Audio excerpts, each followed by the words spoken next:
bom, galera? Tá entrando no ar a nossa segunda edição desta terça-feira, como sempre, com muitas informações. Então já chega, ó, deixando o dedo no like no começo do vídeo, que me ajuda bastante. Quem for novo no canal, por favor, já se inscreva, ativa o sininho das notificações e, claro, sigam minha conta pessoal lá no Instagram. Beleza? Tem rodada de Copa do Brasil hoje, tem amanhã, quinta-feira o Vasco joga, tem Libertadores amanhã, Botafogo e Red Bull Bragantino, estaduais nessa semana. Você que é boa de palpite, vai na 1xBet, tá? O link tá aqui no primeiro comentário fixado, corre lá, clica, se cadastre para poder estar apostando, tá? Usando a palavra promocional Futebolaco com termo inicial no final, eles dobram aí o seu primeiro depósito. Essa dobra é só no primeiro depósito, beleza? Então corre lá, se cadastre para você poder estar apostando. Além de apostar com segurança e tranquilidade na maior do mundo, vocês ajudam demais aqui o meu trabalho. Quem é um fã do Dieguinho, gosta do canal Futebolaço, me dá essa moral lá na 1xBet, beleza? Posso contar com vocês? É só se cadastrar aqui no link do primeiro comentário fixado do vídeo. Pô, Dieguinho, não vou apostar agora. Não tem problema. Faça o seu cadastro quando você quiser apostar. Teu cadastro já está feito. Beleza? Dito isso, vamos agora às informações. Hoje teve o famoso Conselho Técnico do Campeonato Brasileiro com participantes dos 20 clubes da Série A para se definir algumas questões para a competição e alguns martelos hoje foram batidos. O mais importante de todos, a partir de agora, o Campeonato Brasileiro terá o prêmio Roberto Dinamite. O artilheiro do Campeonato Brasileiro receberá esse troféu Roberto Dinamite. Beleza? Inclusive a novidade é que o artilheiro da competição terá uma premiação em dinheiro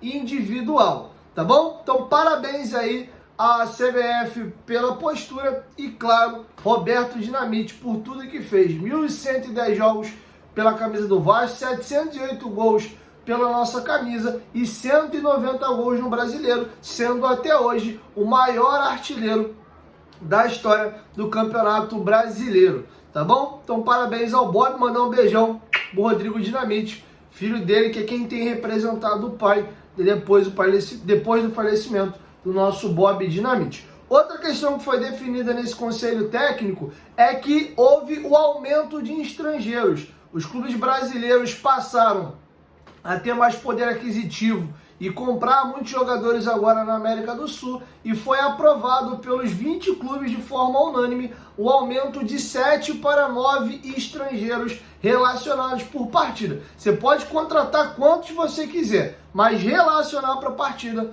agora podem 9, tá? Hoje o Vasco tem 7 estrangeiros no elenco, já estava dentro da cota, pode contratar mais 2, tá bom? Outra situação que foi debatida é a questão dos clubes que vão enfrentar equipes que têm gramado sintético. Hoje na Série A nós temos 3 campos de grama sintética, o estádio do Palmeiras, o estádio do Botafogo e também o estádio do Atlético Paranaense. O do Corinthians é misto, tá? E aí foi aprovado nesse conselho técnico de que os clubes podem, um dia antes da partida, treinar no gramado. Exemplo, o Vasco vai enfrentar o Palmeiras no Allianz. Pelo conselho aprovado agora, né, no conselho técnico, o Vasco joga na quarta-feira, exemplo. O Vasco tem o direito de, no dia anterior, na terça-feira, fazer um treino lá no Allianz Parque para reconhecer o piso de grama natural. O único clube que tinha votado contra isso, mas depois voltou atrás, foi o Botafogo. Ele tinha perdido por 19-1 na votação. Ele viu que era voto vencido, voltou atrás e depois foi aprovado com unanimidade. Rolou-se um burburinho também para se reprovar a possibilidade dos clubes utilizarem gramado sintético no Brasileirão, mas isso não foi à frente, tá bom? Lembrando que desde o ano passado isso está aprovado, tá bom? Então essas são as novidades para o Campeonato Brasileiro, tá? 9 estrangeiros podendo ser relacionados por partida, e agora o artilheiro do campeonato recebe o prêmio Roberto Dinamite e ainda ganha uma premiação, tá bom? Vamos agora aqui a outras informações. Os jogadores do Vasco aproveitaram um pouco aí do seu tempo livre e foram à praia, tá? Tá passando para vocês aí na tela o Esforza, foi com seu pai à praia. E o nosso Big Cacanante, Coconut, Matheus Carvalho, tomou uma aguinha de coco na praia e postou essa foto. Óbvio que ele postou de brincadeira para gerar um engajamento com a galera, ele já sabia que ia dar repercussão e teve. Teve cada comentário que eu li que eu prefiro nem comentar, tá bom? Então tá feito o registro do Matheus Cocão tomando uma água de coco. O moleque entrou na brincadeira e leva o apelido de Boaça. E cada dia mais o nosso Big Coconut tá ganhando aí um coraçãozinho do Cruz Maltino. Boa sorte, moleque. Moleque de Tucuruí. Nunca mais esqueço o nome da cidade e também a distância de 7 quilômetros que eu falei aqui no canal. Jesus. Cara, aproveitando o comentário, parabéns, tá?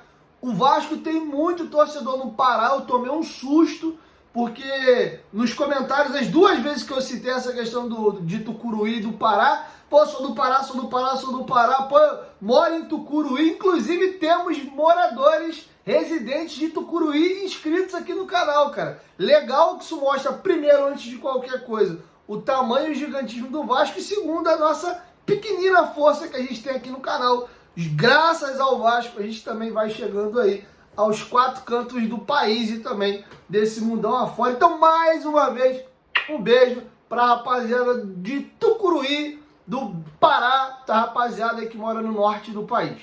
Tamo junto. Dito isso, vamos agora para outras questões. O Vitória impôs ao Vasco que desse um feedback hoje para selar a negociação com o Maicon. A janela fecha na quinta-feira e o Vitória quer decidir o futuro dele. O jornalista Gilmar Ferreira apurou o seguinte, de que o Vasco não está convencido de que é um bom negócio liberar o Maicon. O Maicon tem contrato, se o Vitória quiser levar, ele tem que pagar para tirar o jogador. O Maicon já aceitou a proposta do Vitória e a informação que a gente tem é que ele foi convencido pelo staff dele, porque num primeiro momento ele recusou a proposta, ele não queria ir. Depois o staff foi o convencendo de que, pô, cara, lá você vai ser titular, você vai jogar mais, hoje você é reserva no Vasco e tal. E aí ele mudou de ideia e o Vitória fez uma proposta de 2 anos. No Vasco ele tem contrato até dezembro, tá? O Alexandre Matos não está convencido de que é uma boa liberar o Maicon. Então, se não tiver uma proposta irrecusável, o Maicon não deve sair. Tomara que o Maicon fique. A minha dúvida é em que clima ele vai ficar. Vai ficar amarradão ou vai ficar contrariado do Vasco não ter aceitado a proposta do Vitória. Beleza? Vamos virar a chave agora, porque nós tivemos treinamento hoje no CT Moacir Barbosa e me chamou a atenção que alguns crias da base do Vasco tiveram treinando com a equipe profissional. Jogadores esses que ainda não estão integrados à equipe profissional do Vasco. O Leandrinho, o Lucas Eduardo e o JP Galvão, 3 crias da base somados aqui ao Eric Marcos e também ao Ryan, estavam treinando como profissional e o Vasco fez questão de publicar a foto dos crias juntos. Beleza? Boa sorte a molecada aí, é sempre importante essa interação aí entre os destaques do Sub-20 com a equipe profissional, tá bom? Caminhando agora para a reta final, vamos aqui a algumas informações, tá? Hoje foi feita a cerimônia de entrega de envelopes, tá? Tivemos lá a cerimônia, representantes de Vasco, Flamengo, Fluminense e Botafogo, Vasco, Flamengo, Fluminense e Botafogo, não, desculpa.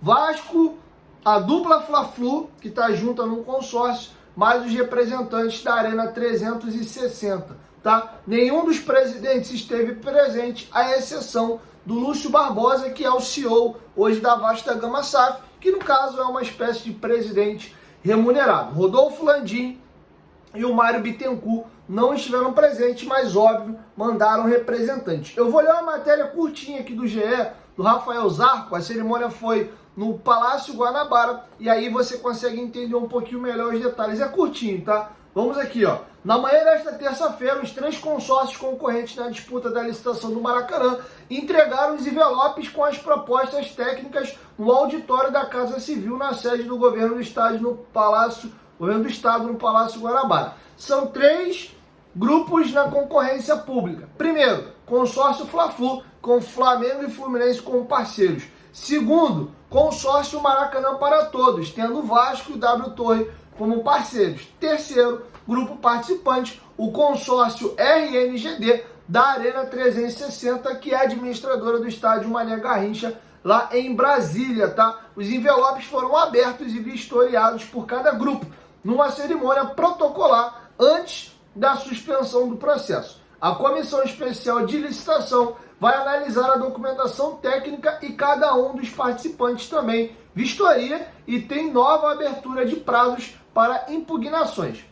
É a segunda fase de 3 previstas do processo de licitação, tá bom? Então tá feito aí para vocês o registro. O Flamengo alega e o Fluminense que o Vasco tá fazendo coisa errada e vão tentar pedir a impugnação da participação do Vasco nessa briga pela licitação do Maracanã. E um dos motivos alegados é que dentre os jogos que o Vasco colocou lá, que ele consegue bater a meta dos jogos exigidos mínimos dentro do Maracanã, o Vasco colocou jogos do Santos e também do Brusque. E aí a dupla Fla-Flu alega que isso está errado, que o Maracanã é para utilização de clubes aqui do Rio de Janeiro. Eu vou pegar para vocês algumas aspas que o GE conseguiu colher. A primeira aspa é do Dunche, um dos dirigentes do Flamengo. Vamos ouvir o que ele disse. A gente pode ver que o consórcio do Vasco, para completar o número de jogos,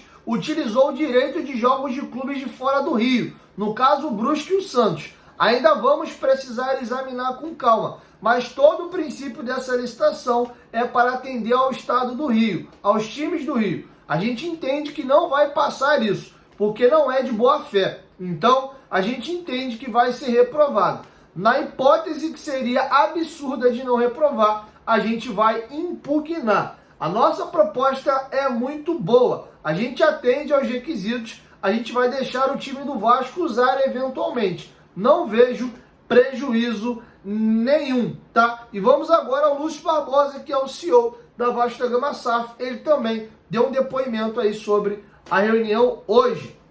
A gente não pode comentar sobre a proposta especificamente. A gente não tem acesso à proposta deles ainda. O que posso comentar é que a gente está confiante em relação à nossa proposta. Ela está de acordo com os requisitos do edital. O nome do nosso consórcio é Maracanã para Todos. A gente conta também com Flamengo e Fluminense e Botafogo jogando no Maracanã para engrandecer o futebol carioca, tá? Então tá feito o registro dessa situação. Parece ainda que vai dar pano para manga, tá? Infelizmente a gente sente aí que não existe boa vontade com o Vasco.